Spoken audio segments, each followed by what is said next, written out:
नमस्कार. मी पुष्पावती मोरे ह्या यूट्यूब चॅनलवर तुमचं खूप खूप स्वागत करते. सध्या आपल्या सगळ्यांना माहिती आहे की सगळीकडे अशी एक चर्चा सुरू आहे की जी लाडकी ताई आहे किंवा जिला आपण लाडकी बहीण योजना म्हणतो, तर ह्या योजनेची KYCची मुदत अजून जी आहे ती वाढलेली आहे. तर आज मी तुम्हाला तेच क्लिअर करण्यासाठी आज तुमच्या समोर व्हिडिओच्या माध्यमातून आलेली आहे.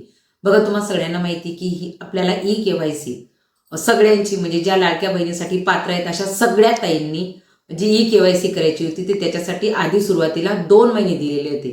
त्याच्यानंतर परत 1 महिना वाढून मिळाला. असं आपल्याला 3 महिन्याच्या कालावधीमध्ये म्हणजेच 31 डिसेंबर 2025 पर्यंत ज्या ज्या पात्र भगिनी होत्या, ज्या ज्या पात्र लाडक्या ताई होत्या, तर त्यांनी KYC ही पोर्टलवर जाऊन करायची होती. अशा पद्धतीचे मेसेज होते आणि अशा पद्धतीची शासनाची गाईडलाईन देखील होती.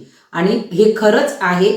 अजून देखील कुठल्याही प्रकारचं जर तुम्ही म्हटलं तर लाडक्या बहिणीच्या KYC साठी कुठलीही मुदत वाढ झालेली नाही. खूप सारे तुम्हाला युट्यूबच्या माध्यमातून सांगत असतील, कारण मला प्रश्न हा पडला की खूप साऱ्या त्यांच्या कमेंट आलेल्या आहेत.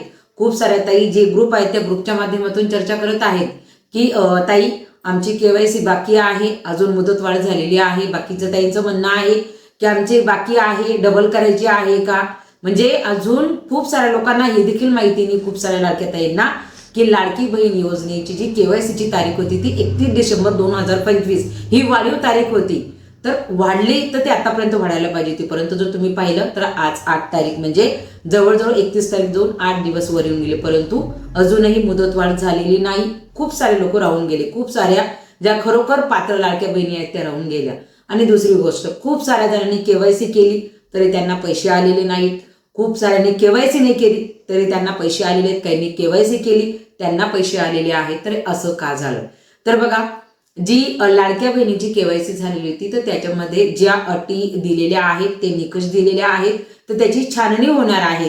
छाननी झाल्यानंतर फेब्रुवारी म्हणजे 1 फेब्रुवारी 2026 पासून ज्या पात्र असतील, ज्यांच्याकडे 4 व्हीलर नाही, ज्यांचं उत्पन्न 2.5 लाखाच्या वर नाही किंवा ते सरकारी कर्मचारी नाहीत, अशी जेव्हा माहिती खरोखर जी माहिती जी प्राप्त माहिती जी तोपर्यंत छाननी होईल आणि त्याच्यानंतर फेब्रुवारी महिन्यापासून म्हणजे आता पुढच्या महिन्यापासून आपल्या लाडक्या बहिणीच्या पात्र असतील त्यांना अगदी जोपर्यंत ही योजना चालेल तोपर्यंत पैसे हे सुरू राहतील.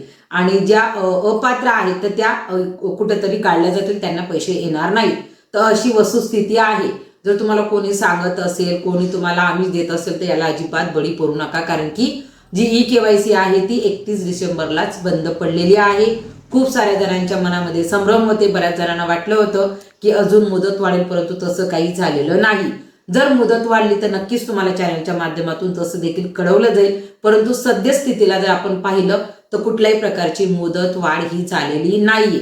31 डिसेंबरला जे क्लोज झालं तर KYCचं पोर्टल हे ओपन होणार नाही. फक्त तुम्हाला लाडक्या बहिणीचे जे फॉर्म आहेत तर ते तुमची जी प्रोसेस आहे की पैसे आले किंवा नाही हे जे आपल्याला बघता येतं तर तेवढं तुम्ही बघू शकता पोर्टलवर. परंतु KYC मात्र करू शकत नाही. KYC ही होणार नाही, कारण की शासनाच्या गाईडलाईननुसार काही गोष्टी चालत असतात आणि 3 महिने मुदत दिल्यानंतर आता मुदत वाढायला असं काही दिसत नाही. आणि ते एक आणि त्याच्यानंतर जे विधवा, परित्यक्ता, घटस्फोटित म्हणजे एकल कुटुंब ज्या एकट्या आहेत, ज्यांना पती नाही किंवा ज्यांना वडील नाहीत, तर अशांची KYC केल्यानंतर KYC केल्यानंतर ICDS डिपार्टमेंट मार्फत ऑनलाईन जे सीटवर माहिती वर पाठवायची होती त्यांनाच पैसे देखील फेब्रुवारी महिन्यापासून पडतील. आणि ज्यांचे राहून गेले तर त्यांना पैसे पडतात की नाही ही खूप शोकांतिकेची गोष्ट आहे. त्या संदर्भात अजून मी काहीच सांगू शकणार नाही, परंतु फेब्रुवारी महिन्यामध्ये मात्र तुम्हाला क्लिअर कट ह्या सगळ्या गोष्टी समजतील. त्याच्यामुळे ज्या पात्र असतील त्या खरोखर राहतील. परंतु पात्र असून देखील तुमची माहिती गेली नाही, तुमची KYC राहून गेली, मात्र या गोष्टीला सद्यस्थितीला तरी कुठल्याही प्रकारचा उपाययोजना ही नाही. परंतु जर मुदत वाढ झाली किंवा अजून पोर्टल ओपन झालं आणि KYC करण्याची संधी जर खरोखर मिळाली तर नक्कीच तुम्हाला चॅनलच्या माध्यमातून तसं मी नक्कीच सांगेल आणि नक्कीच तुम्ही त्यावेळेस आलेल्या संधीचा उपयोग करून KYC करू शकता. पण आज रोजी कुठल्याही प्रकारची जी आहे ते पोर्टल बंद आहे हे क्लिअर कट सांगण्यासाठी म्हणूनच मी आजच्या व्हिडिओच्या माध्यमातून तुमच्या समोर आली. जर तुम्हाला व्हिडिओ आवडला तर नक्कीच लाईक करा. जर चॅनलवर नवीन असाल तर सबस्क्राईब करायला विसरू नका. मात्र कमेंट करायला पण विसरू नका. जसा वेळ मिळेल तसं तुम्हाला उत्तर नक्कीच देईल. आता तुमच्या काही अडचणी असतील, माझ्या काही ताई जोडलेल्या आहेत, त्यांचे काही प्रश्न असतील तर तुम्ही विचारू शकता. आजच्या वेळेपर्यंत एवढंच. धन्यवाद.